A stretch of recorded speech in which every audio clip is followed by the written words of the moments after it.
Good morning, everybody. I'm Ed Parcaut here with Mike Kelly, Real Estate Jerky Daily. I'm a little close, but there's nothing I can do about it right now. And I'm far away, and there's everything I can do about it, but I choose not to. Is that how it is? That's just how it is. Let me check my audio. I thought I saw it was good. That was good there.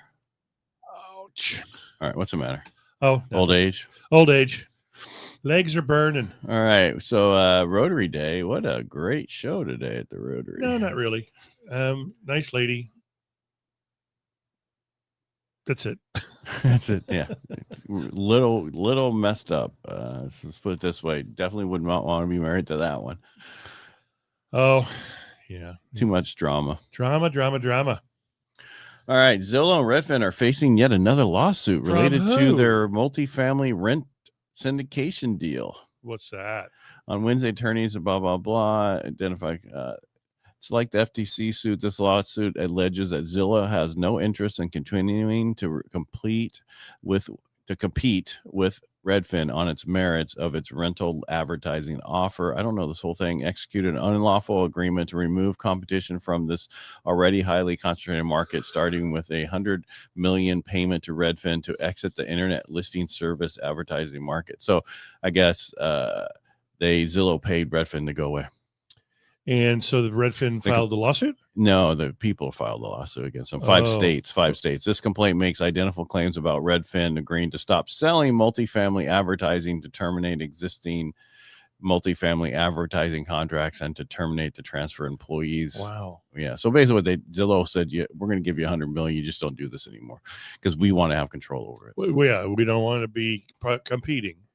Right. No, here's $100 million. So why don't you just compete? It would have been cheaper. Probably would have been. Yes, it would have been. Yeah. And now you get a lawsuit. And that would be competition for everybody. That's the problem. That makes it into a monopoly eventually. That's how monopolies become the way they do. So the higher courts will bring a lawsuit against you.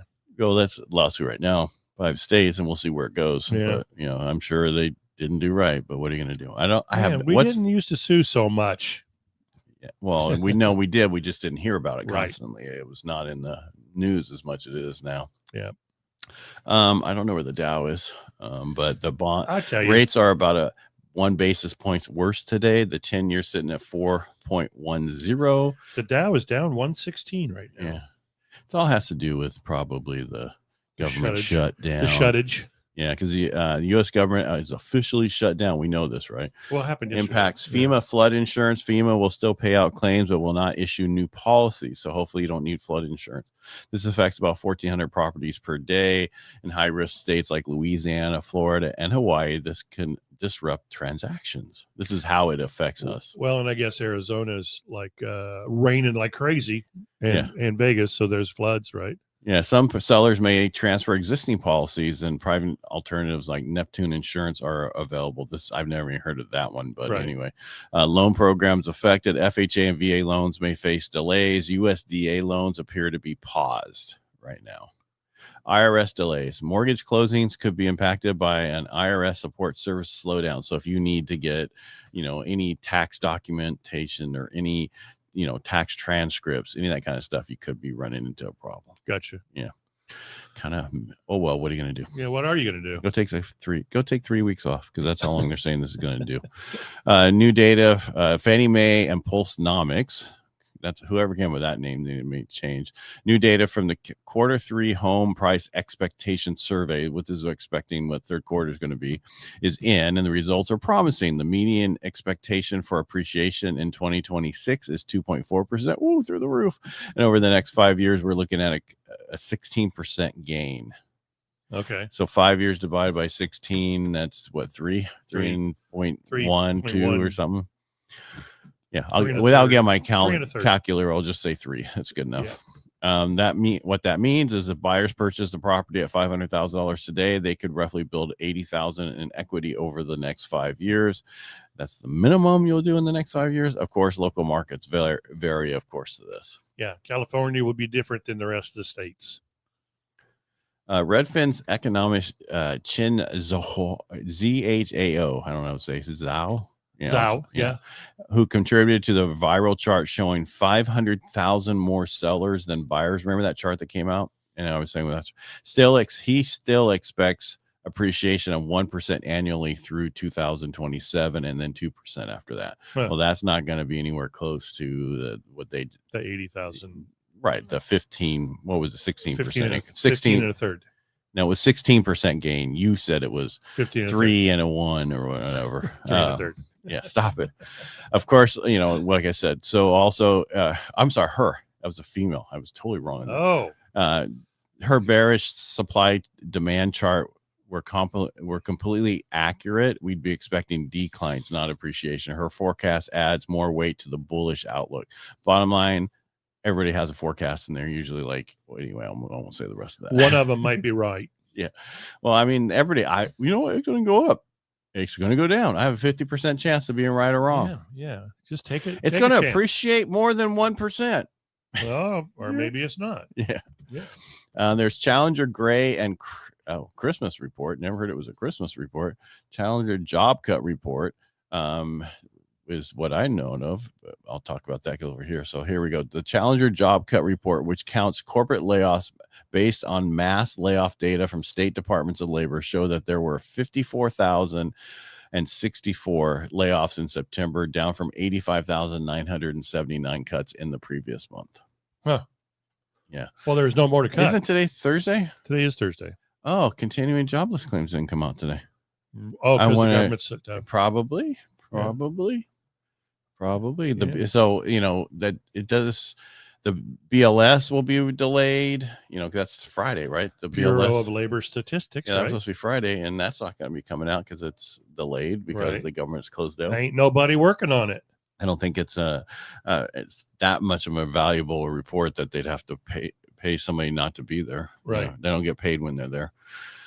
So once those reports are released this week or next week or the week after or the week after that, depending on how long the government shuts down. We'll talk about it. Yeah. Oh, I forgot to go live over there. Now we're going live on Instagram. They'll catch up though. Yes. We'll just be done quicker over here. Okay. All right. We're bending time. Yeah. There's not much to talk about today. And it's just the fact that the government shutdown is going to start affecting different areas, and especially in our industry. There'll be some reports we can't give. And also, there's going to be some stuff you need from the IRS you're not going to be able to get. Yeah, thank God CAR is still open. Why? I can get that state report on Friday. Oh, yeah. What's that going to do? Is it going to really do anything? No. In fact, it's probably available today. But I'm going to wait till tomorrow. Oh, you're going to make them wait a whole day? Yeah. They can all run to it anyway.